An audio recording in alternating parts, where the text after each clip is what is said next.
Hello my dear students, welcome to Vedyora the smart learning app. दोस्तों मैं फिर से आपके साथ जुड़ चुका हूं chemical effect of electric current के चैप्टर में। दोस्तों अभी तक हम लोगों ने इससे बात करी थी कि क्या लिक्विड से इलेक्ट्रिसिटी कंडक्ट करती है, तो इस बात को 200% श्योर कर दिया गया था कि लिक्विड इलेक्ट्रिसिटी कंडक्ट करती है।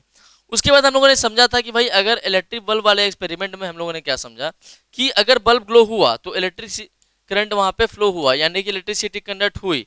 ठीक है, लेकिन अगर बल्ब ग्लो हुआ, इट मीन तो समझना है कि भाई इलेक्ट्रिसिटी तो 200% कंडक्ट हो रही है। लेकिन अगर बल्ब नहीं ग्लो किया तो क्या समझे, बल्ब अगर ग्लो नहीं किया तो क्या समझना था कि बल्ब अगर ग्लो नहीं किया तो क्या समझना था हम लोगों को कि भाई इलेक्ट्रिसिटी वहां पे इलेक्ट्रिसिटी क्या इलेक्ट्रिसिटी कंडक्ट हो भी रही है और नहीं भी हो रही है। दो केस बन गए थे हमारे पास, है ना, दो केस बन गए थे। तो उन दोनों केस में हम लोगों को हम दोनों कैसे पुष्टि की। अब देखो भाई, बल्ब अगर ग्लो होता है, अगर बल्ब ग्लो होता है, बल्ब ग्लो हुआ, मान लो बल्ब है ये ग्लो हो गया, तो ये तो 200% श्योर है कि भाई इलेक्ट्रिसिटी कंडक्ट हो रही है। मतलब इलेक्ट्रिसिटी कहीं से कंडक्ट हो रहा है, मतलब ये क्या कि ये जो एक्वा सॉल्यूशन इलेक्ट्रिसिटी कंडक्ट कर रहा है। अब लेकिन अगर कहीं पे किसी जगह पे ये बल्ब ग्लो नहीं हुआ, चेक करने के दौरान बल्ब ग्लो नहीं हुआ, तो उस बात की कैसी पुष्टि करेंगे कि इलेक्ट्रिसिटी कनेक्ट एकदम हो ही रहा है कि या नहीं हो रहा है। तो उसके लिए हम लोगों ने मैग्नेटिक कंपास के थ्रू समझा था कि भाई अगर मैग्नेटिक कंपास में हम लोगों ने क्या किया था, इलेक्ट्रोड का मामला ही हटा दिया था, और उसके बाद इलेक्ट्रोड का यहाँ पे मामला ही हटा दिया गया, और उसके बाद हम लोगों को यहाँ पे आइडिया मिल गया कि भाई जब इस दोनों वायर को मोमेंटली क्या करेंगे, मोमेंटली यहाँ पे कनेक्ट करवाएंगे, एक दूसरे से टच करवाएंगे, तो मैग्नेटिक कंपास का निडल अगर उस जगह पे जैसे ही टच करवाया आपने, अगर मैग्नेटिक कंपास का जो निडल है वो मूव किया तो इलेक्ट्रिसिटी कंडक्ट हो रही है 100%। अगर नहीं मूव किया, नॉट मूव, अगर मूव नहीं किया तो यहाँ पे इलेक्ट्रिसिटी कंडक्ट नहीं हो रही है। कोई दिक्कत यहाँ पे आप लोगों को समझने में कोई दिक्कतें दोस्तों यहाँ पे नहीं आनी चाहिए, क्योंकि काफी आसान सी चीजें हैं ये, आपको तो एकदम बेहतरीन तरीके से समझ में आ जाना चाहिए था अभी तक। ठीक है, देखो लिखा क्या है यहाँ पे, if the current through a circuit is too weak, अगर सर्किट में इलेक्ट्रिक करंट काफी वीक है तो उसकी पुष्टि कैसे करेंगे। उस केस में तो बल्ब ग्लो होगा नहीं, तो उसकी पुष्टि हम लोग ऐसे कर सकते हैं, उसको कंफर्म इस तरीके से कर सकते हैं। अब देखिए, अब यहाँ पे क्या बोला जा रहा है, कुछ बातों को समझना है, ठीक है ना।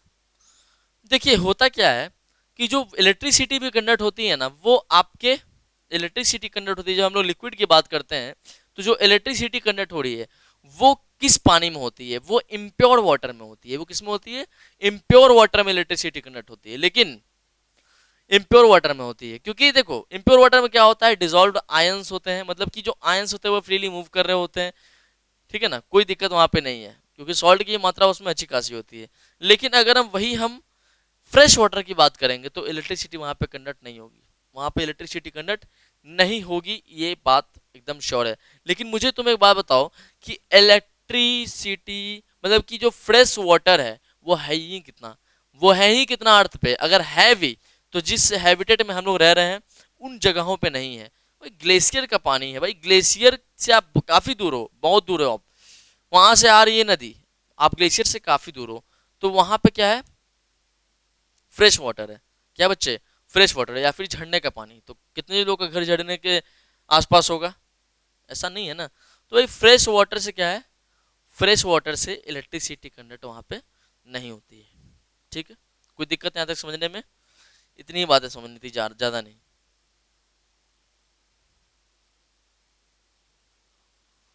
देखिए होता क्या है कि जब कभी बहुत ही मान लो बाढ़ की स्थिति आ गई, थंडर स्टॉर्म हो रहा है, कोई पोल गिर गया, अब उस पोल के जस्ट बगल में क्या था, एक तालाब था, उसी तालाब में जाकर के वो गिर गया, तो वो तालाब में क्या बिजली आएगी कि नहीं आएगी, 100% बिजली आ जाएगी यार, क्योंकि इम्प्योर वाटर है ना, वो इम्प्योर वाटर है, वहां तो बिजली आना ही है। मैंने आपको बताया जैसा कि इम्प्योर वाटर में बिजली आना है, मतलब कि वहां पे इलेक्ट्रिसिटी वहां पे होती है, इलेक्ट्रिक करंट वहां पे फ्लो हो रहा होता है, इलेक्ट्रिक करंट वहां पे फ्लो हो रहा होता है।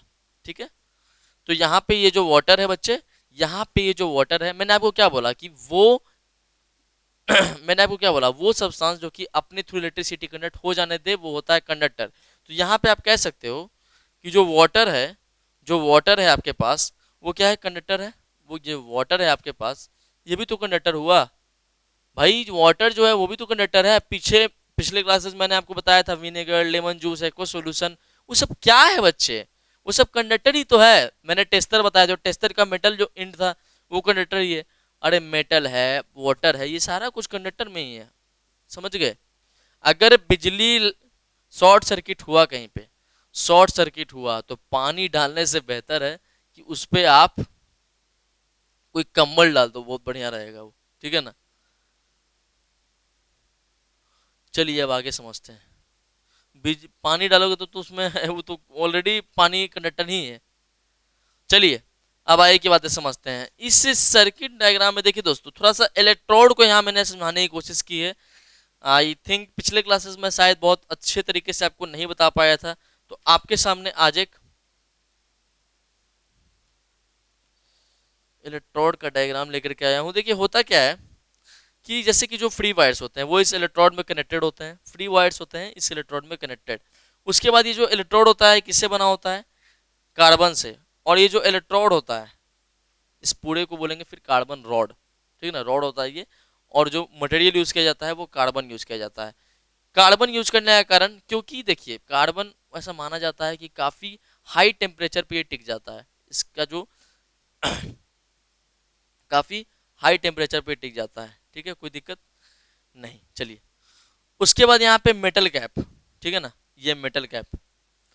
अब ये जो वायर कनेक्टेड है इलेक्ट्रोड से, इलेक्ट्रोड और वायर के बीच में एक मेटल कैप होता है, ठीक है ना, ताकि जो वायर का जो फ्री वायर है, मान लो कि वायर है थोड़ा सा, उसमें अगर पार्ट इस तरीके से अगर कोई वायर है, अब मान लो कि इतना पार्ट जो है कटा हुआ है, ठीक है ना, अब वहीं से आपको कनेक्ट करवाना है एक सर्किट को, सर्किट को या इलेक्ट्रोड बोलो, आपको इलेक्ट्रोड को यहाँ पे कनेक्ट करवाना है।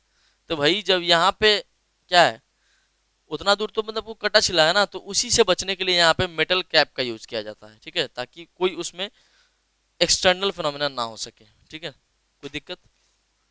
फिर कार्बन रॉड देखा ही आपने, फिर उसमें एक्वा सॉल्यूशन की जगह पे यहाँ पे वाटर लो। आप aqua solution, vinegar, lemon juice कुछ भी ले सकते हो, it's all about your choice, ठीक है ना। तो ये बात हुई आपकी इलेक्ट्रोड की। अब देखिए यहाँ पे एक शख्सियत ने बोला था बच्चे ऐसा, यहाँ पे एक शख्सियत ने ऐसा बोला था कि जो इलेक्ट्रोड्स होते हैं, जो इलेक्ट्रोड्स आपके वाटर में इमर्स किए जाते हैं, जो इलेक्ट्रोड्स आपके वाटर में इमर्स किए जाते हैं, उस दौरान होता क्या है कि जो वाटर होता है ना, उस दौरान होता क्या है कि जो वाटर है, वाटर का केमिकल फॉर्मूला क्या होता है, H2O। तो ये जो वाटर है, इसे क्या होता है, इससे क्या होता है, इसमें क्या होता है, ये डिसॉल्व हो जाता है, मतलब कि जो इसके पार्टिकल्स होंगे, इसके जो पार्टिकल्स होंगे यहाँ पे क्या होंगे, वो बट जाएंगे। इसके जो मॉलिक्यूल्स होंगे, क्या बोल सकते हैं हम, इसके जो मॉलिक्यूल्स होंगे यहाँ पे सेपरेट आउट हो जाएंगे। तो जो O2 है वो अलग हो जाएगा और H आपका अलग, ठीक है ना, ठीक है ना, कोई दिक्कत यहाँ तक समझने में। ऑक्सीजन अलग और हाइड्रोजन अलग। अब ये जो हाइड्रोजन निकला और ऑक्सीजन निकला, तो ये कहाँ जाएगा, तो जो बच्चे ऑक्सीजन है, ये जो ऑक्सीजन है, जो ऑक्सीजन अलग हुआ, ये जो ऑक्सीजन है बच्चे, ठीक है ना,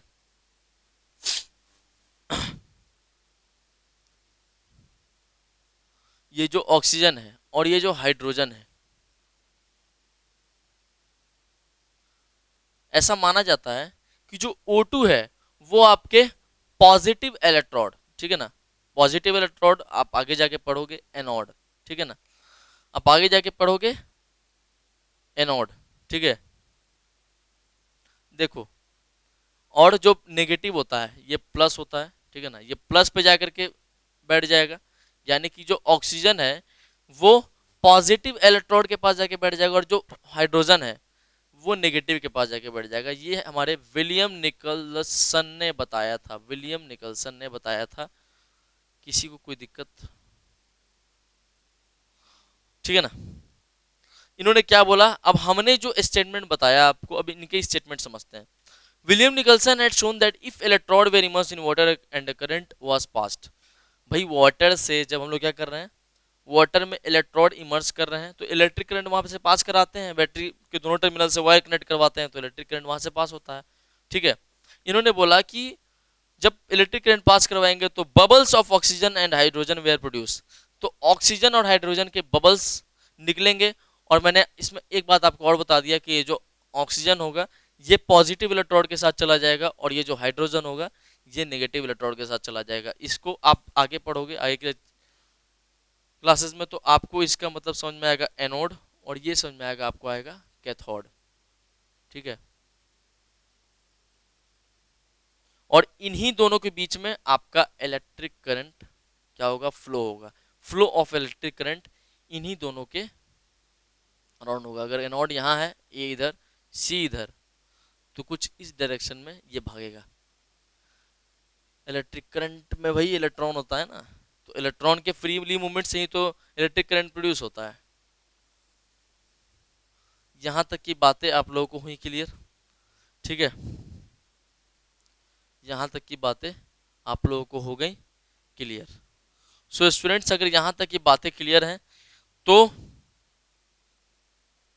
हम लोगों ने अभी तक इसमें क्या समझा, हम लोगों ने ये समझा एनोड का थोड़ा एक डायग्राम देख लिया, उसके बाद ये समझा कि भाई, उसके बाद हम लोगों ने ये समझा कि प्योर और इम्प्योर वाटर से, मतलब अगर हम इम्प्योर वाटर से इलेक्ट्रिसिटी, इम्प्योर वाटर से अगर इलेक्ट्रिक करंट वहाँ पास हो रहा है तो क्या वो गुड कंडक्टर है या बैड कंडक्टर है? तो भाई यहाँ पे जो इम्प्योर वाटर होगा वो उसका गुड कंडक्टर है, लेकिन जो प्योर वाटर है वो क्या है, बैड कंडक्टर। ठीक है, कोई दिक्कत यहाँ तक नहीं? चलिए, और एक चीज लास्ट में ये समझा कि भाई जब इलेक्ट्रोड को वाटर में इमर्स करते हैं तो जो वाटर के मॉलिक्यूल्स हैं वो क्या होते हैं, बबल्स के फॉर्म में सेपरेट आउट हो जाते हैं, और O2 किधर चला जाता है उसमें, और हाइड्रोजन किस इलेक्ट्रोड पे चला जाता है।